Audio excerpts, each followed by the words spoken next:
as you're navigating through success, I've seen Kevin Hart like your stuff, Mm, J.R. Smith. I've seen baseball, UFC, that's love. Anthony Davis, Yeah. Shout out AD.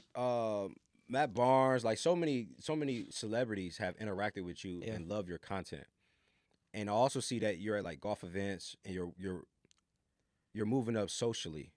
How how are you playing these relationships and interactions? Like, do you feel like some people like, hey, there's a genuine connection, like Hmm. we equal, or is it like do you see other people just trying to, hey, I'm just doing this to say I met you, or just piggyback off your success? I try my best to treat them as human, because they don't get that a lot, right? They get a lot of even when they interact with somebody, the first thing is somebody's hand is out, right? And I try my best not to do that. I give gratitude because I am grateful because I watched you growing up, like from an idol standpoint, like AD grew up like I played AD on 2K, right? Bronny showing love, Andre Iguodala, all them NBA dudes. It all feels surreal every time. J.R. Smith won a ring in 2016. Liking my content, Yeah, that that means the world to me. But not treating them any bigger or as if they're more than human. They appreciate that more than anything. Um, and what's crazy is the first celebrity that messed with me was Joe Haden. Joe Haden, NFL Browns legend, NFL legend. yeah, for Like, sure. you feel me? One of the best to do it. And what's crazy is I never told anybody the story, and I don't know if I ever got a chance to apologize to Joe about it, but Joe flew me out to Maryland, where he lives at now.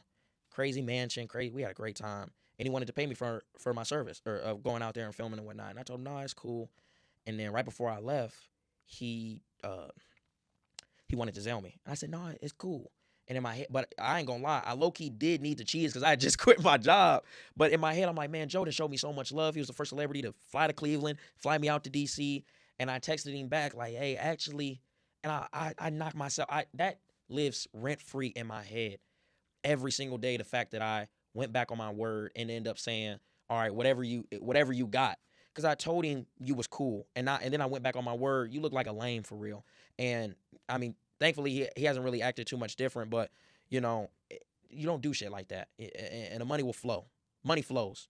Don't hold on to it too hard, because you can't receive either. Yeah, So that's one thing. Joe, if you're watching this, I apologize. I don't think I ever really apologized for that. You probably didn't really think nothing of it, but for me as a man, that eats me today. Like that don't sit right with me. So I appreciate everything you've done. I appreciate you being the first celebrity to ever mess with me. And if you ever come to Cleveland, man, this is also a guy that is huge fan. So yeah, that'd be dope. But I do appreciate you, Joe. You big bro for life. yeah. From my point of view, ain't nothing wrong with it though. Hmm. You know what I'm saying? Like that type of encounter, and he trying to bless you, and you like, no, it's good. Like you want to pay it forward in a way, like you know what I'm saying? Yeah. If that was me, and maybe he's thinking like this, it ain't nothing. Like Right. he ain't thinking about that Right. the next day, or he ain't Hmm. thinking about that now. So you might as well let that one go. Yeah. For He real. probably would want me to let it go. But that shit eat me. Or after I was at the airport, and I sent it way before the airport, but I was just there. I was like, nigga, why would you do that? And that shit eat me up today, man. Yeah, Yeah. So yeah, I wouldn't trip on that. yeah. Is burnout really about working too much, or is it about being afraid to fall off? Being afraid to fall off. Okay. I just don't want to fall off. You heard our conversation in the car when I was talking to Zaire.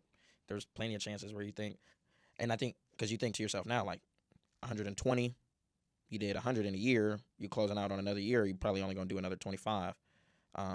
So it's like it's been a year and a half. It's been 6 months because you go June 23rd, we're in December, so I technically have another half a year. But yeah, just being afraid to fall off. You don't want to fall off. You want to keep putting out for your audience. So I think that's probably. Does that create any additional pressure? Like, hey, I gotta think outside the box, or I gotta do more content. Like, how do you balance that? Just think outside the box. Continue to evolve. There's a lot of golf brands or golf personalities today that fell off just because they never evolved. A lot of people did the same thing over and over and over again, and then they wonder like, damn, my algorithm. I don't know why my algorithm's like this. I got this many followers. It's like, your content suck, bro. Your content used to hit. Yeah. It don't hit no more, and it's not that good. So people can make the argument that my content's not good either, but I did 100K in a year. Right. The results. Right, the speak. results show. Yeah. Right, on top of starting the game a year ago. So the content really could have been trash just because the swing wasn't there. But thought outside the box, continue to elevate, continue to get bigger names, bigger eyes, and content still going. People think my content crazy now. It's gonna get even crazier. It's just gonna keep growing. What's some things that you want to do? I want to turn into a hybrid of like Kai Cenat and Lethal Shooter. So from a standpoint of still want to get on tour, still want to play a tour event. That's the goal. If I played one tour event and I never played another event after, I feel accomplished. Yeah. Do I want to kill it on the tour? Absolutely. But if I didn't, I wouldn't think to myself, damn, you underachieved. Lethal Shooter kind of comes in because Lethal obviously practices with all the celebrities on their shooting form. I'd want to be kind of like that golf guy, which I'm kind of starting to become. There's not like a whole bunch of people that does a whole bunch of content like that. And then the Kai Cenat version is streaming it. Mm-hmm. After we play a golf round, let's go kick it for 24 hours at my crib in Florida or up here in Cleveland when it's warm. And let's get to know who you are outside of the golf course, outside of 18 holes, outside of the green.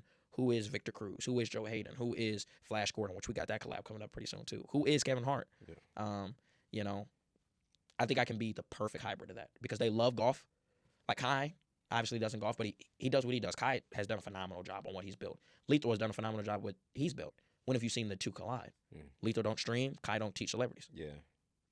So yeah, that's gonna be big. Definitely, you definitely gonna take it far. Yeah, I know that for sure. I appreciate that. Yeah, for sure.